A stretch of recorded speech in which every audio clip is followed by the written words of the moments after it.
Hello everyone, and welcome back to Wednesday here on the Pagan Perspective. I'm your host Eric, and this week we are talking about adoption versus I.V.F, or in vitro fertilization.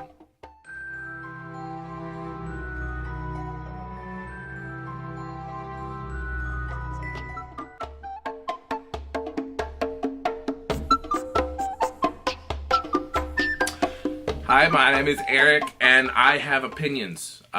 First off, I would like to say thank you to Lola Haro, I think is the way you say that. They wrote in, I would like to hear some pagan perspectives on more social issues. As a pagan, what are your thoughts on in vitro fertilization versus adoption? How did you reach those opinions, and how does that relate to your path? Thanks.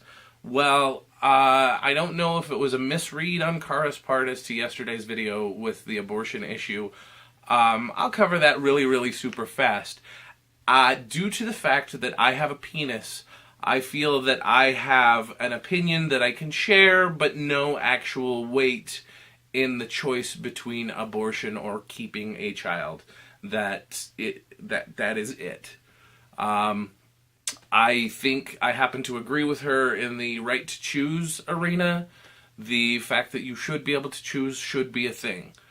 That's just my opinion. That is something that I have come to completely outside of taking into perspective whether or not it is morally or spiritually acceptable. It is something that is a matter of rights as opposed to a matter of spiritual belief. I believe everyone should have the right to choose. I mean, it's the woman's body. It is her right to choose, and that is the end of my opinion. You can disagree. I'm totally okay with people disagreeing with me, just not violently. And, Anyway, so getting back to in vitro fertilization and versus adoption, there are a couple of things that I want to touch on, and hopefully I'll remember to by the end of the video. But the idea is that there are a lot of kids that need homes, and there are plenty of couples who can't conceive normally. Now, some of those couples can't conceive because of their inability to conceive with their partner, or their inability to conceive in and of themselves. That I think the first choice should be adoption, but that's my opinion. That's not really the way it should be.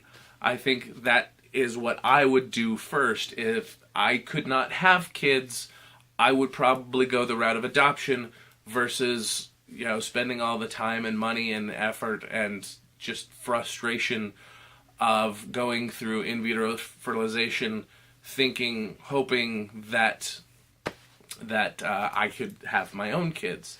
Now, here's the reason, and this again is my opinion, but it also has a little bit of anecdotal evidence that is a little sad, but at the same time kind of true for not everybody, but it does happen. Now, the reason people want to have children is to continue their lives vicariously. They don't necessarily want to experience life through their children's experiences. They want to live forever, and that is the closest way that we as human beings can do that. You have children so that your genetic makeup and your genetic signature on the world continues on through perpetuity and the whatnot and the hoot nanny. So I understand that if you want to have children, your first choice is, especially if it is because you want your name or you want your blood and your essence to pass on to your children and then continue to exist in the world. Sometimes that would be the argument for in vitro fertilization as opposed to adoption, because if you adopt a child, it has none of your genetics. It has none of your predispositions toward certain acceptances in life, be they, medical or social. Generally speaking, when you adopt a child, he will also, especially if you adopt a child very young, they will take on your social constructs and your social understandings and viewpoints. When it happens in the negative, it's a very sad thing, in my opinion, but it happens that way. So adoption, when it comes to the idea of passing on your genes and your personal energy into a child, I can understand that if you cannot conceive in a normal way, or have attempted for a long time and have not been able to conceive normally, that it is very frustrating, and you may take extreme measures. And in my opinion, in vitro fertilization is a very extreme measure. I learned a couple of things from Kara's video, i.e. the filtering and testing for disease and other abnormalities in the fetuses. I didn't know that happened. I was under the impression that they just took 5 or 6 eggs from the donor mother, and then they fertilized them with the donor father, and then they implanted them wherever they felt, whether it was, the mother who couldn't conceive or the father who couldn't conceive, whether it be in the mother or in a surrogate. I thought that's what happened, and I was apparently, at least in part, wrong, and I did learn something. So thank you, Kara, for teaching me a little bit, something I didn't know. But when it comes to the idea of taking extremes, I think going to a doctor to say, yes, I want to pay you all this money and go through all of this process of, manually, because that's basically what it is, manually fertilizing these eggs with this particular sperm that we want to make this particular child that we want. I think that's a bit extreme. I mean, I understand that we are definitely apt to go to extremes when it comes to things as life-altering as children, but I don't think I would ever go that route. Personally, I don't think I would ever go that route. If my wife and I decide that we want children in the home again, and, that's just something that is unlikely, but could happen, you never know. Never say never.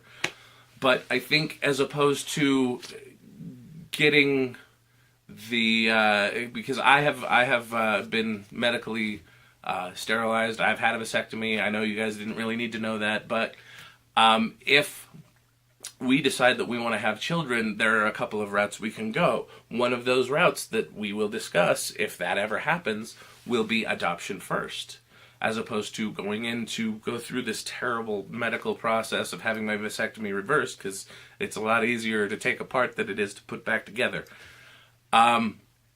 If that were the case, I would likely go for adoption first, as opposed to reversing the vasectomy, because that sounds less invasive. Not to mention the fact that, as I said before, there are lots of kids out there waiting for parents, and I'm pretty sure that my wife and I could get approved rather easily. We make the money, and we, have the house, and we have the room, and we have the ability, and as sad as it may be to say, we are heterosexual couple, and we are married, and we have the whole 9 yards, that if we decided we wanted to adopt, it would be unlikely that we would get denied right off the bat.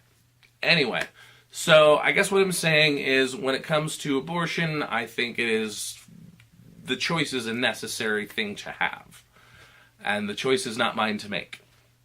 And when it comes to in vitro fertilization, if you are wanting to specifically, you have not had any success in the usual way, and you absolutely feel that it is necessary for your child to share genetic material with you, then I guess that's an option. I wouldn't choose that option, but I don't have anything against it. When it comes to tying that into my pagan belief, I don't think they really tie together, other than the idea that my way of thinking about things is very much balance, very much nature, very much, are we doing more than we should to change the system to the way we want it to be? Outside of that, it's really, up to you, and it's really entirely a thing that does not so much cross paths with spirituality. I realize that as a culture, we've kind of grown up thinking that laws and well, at least in the US, that laws and government and people's freedoms to choose and their ability to exercise their freedoms is tied into their spirituality and their religion. And I'm here to say that that is a load of crap, because they are utterly and completely separate.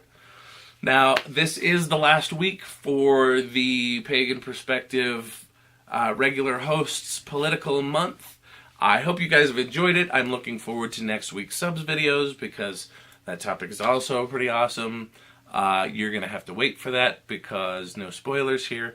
But if you guys have any questions, comments, or concerns, feel free to post those in the comment section below. But until next time, thank you for watching, everybody. And of course, until next time, Odin be with you.